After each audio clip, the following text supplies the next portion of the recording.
দুপুর 12:50 বাগডোগরা এয়ারপোর্ট থেকে চেপে পড়লাম আকাশা এয়ারের ফ্লাইটে। গন্তব্য ব্যাঙ্গালোর। পৌঁছে গেছি ব্যাঙ্গালোর এয়ারপোর্টে।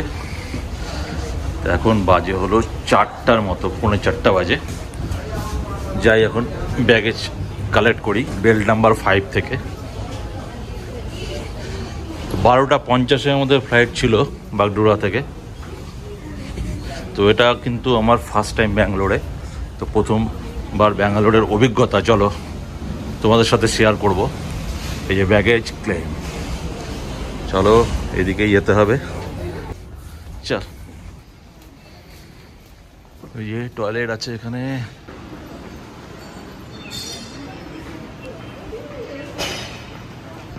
চলে আসছে বেল্ট নাম্বার 1, বেল্ট নাম্বার 2। আমাদের হচ্ছে 5 নম্বর বেল্টে। ও যে 5 নম্বর বেল্টে যাচ্ছি। প্রচুর ব্যাগ আছে, বড় বড় সব ট্রলি, সেগুলো কালেক্ট করব। তারপরে একটা গাড়ি ভাড়া করতে হবে। গাড়ি ভাড়া করে আমরা যাব জয়ানগরে। এই যে চলে এসছে, প্রচুর ভিড়। দেখি আমাদের লাগেজ কোথায় এসছে, সবাই নিয়ে চলে যাচ্ছে।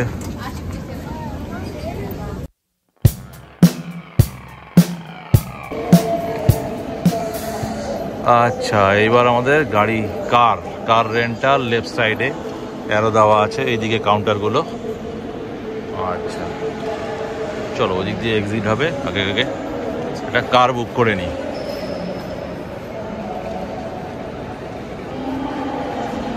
এই যে এখানে মানি এক্সচেঞ্জ আছে। চলে যাচ্ছে মেয়ে আজকে ব্যাঙ্গালোরে পড়াশোনার জন্য। তো আমরা একটা কার বুক করে নিলাম, একটা বড় গাড়ি, কিয়া ক্যারেন 6 সিটারের গাড়ি। 3200 টাকা এখান থেকে জয়ানগর ব্লক 9 পর্যন্ত। আর ইনোভাও ছিল 3800 টাকা। তো কিয়া ক্যারেন নিলাম। ওরা বললো যে এই লাগেজগুলো এটাতেই হয়ে যাবে। তো চলো, এই যে আমাদের স্লিপ দিয়েছে, বাইরে ড্রাইভার দাঁড়িয়ে আছে। চলো গাড়িতে গিয়ে উঠি। চল। তো এখানে কিন্তু ফুড কোর্ট আছে, খাবারের অনেক দোকান আছে, স্টল প্রচুর আছে। পিৎজা হাট, অনেক দোকান।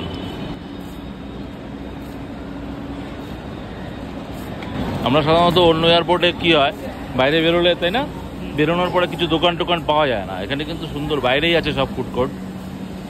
এই একটা সুন্দর সুবিধা।